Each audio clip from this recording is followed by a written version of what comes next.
ఈరోజు ఒక్కసారి చూస్తే ఎవరెవరు కాంట్రాక్టులు దక్కించుకున్నారనేది ఒకసారి చూస్తే కృష్ణారెడ్డి మెగా సంస్థకు సంబంధించి ల్యాండ్ పూలింగ్ కింద 5 ప్యాకేజీల లేఅవుట్ల అభివృద్ధికి సంబంధించి 5,608 కోట్ల కాంట్రాక్ట్ ఎవరికి వచ్చింది అంటే మెగా కృష్ణారెడ్డి గారికి వచ్చింది.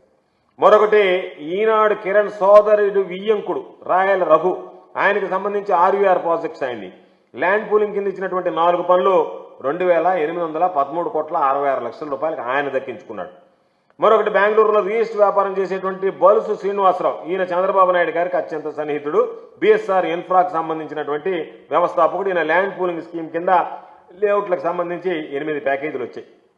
వీటి విలువ 3,945 కోట్ల 47 లక్షలు. అదేవిధంగా ఈరోజు ఏవి రంగరాజు గారు ఎన్సీసీ సంస్థకు సంబంధించి హ్యాపీ నెస్ట్తో పాటు ఎమ్మెల్యే ఎమ్మెల్సీల క్వార్టర్స్ నిర్మాణం ఓ ల్యాండ్ పూలింగ్ లేఅవుట్ పని ఇచ్చారు. వీటి విలువ ఆయనకు వచ్చినటువంటిది ఎన్సీసీకి వచ్చినటువంటిది 3,438.21 కోట్ల రూపాయలు. అదేవిధంగా నారా లోకేష్ గారు ప్రాతినిధ్యం వహిస్తున్నటువంటి మంగళగిరి నియోజకవర్గంలో ఆయన ఎన్నికల్లో క్రియాశీలంగా వ్యవహరించినటువంటి కనకమేడల వరప్రసాద్ గారు ఆయనకు సంబంధించినటువంటి కేఎంఈ ప్రాజెక్టు ఐఏఎస్ అధికారుల బంగ్లా నిర్మాణానికి సంబంధించినటువంటి పనులు ఆయనకి కట్టబెట్టారు.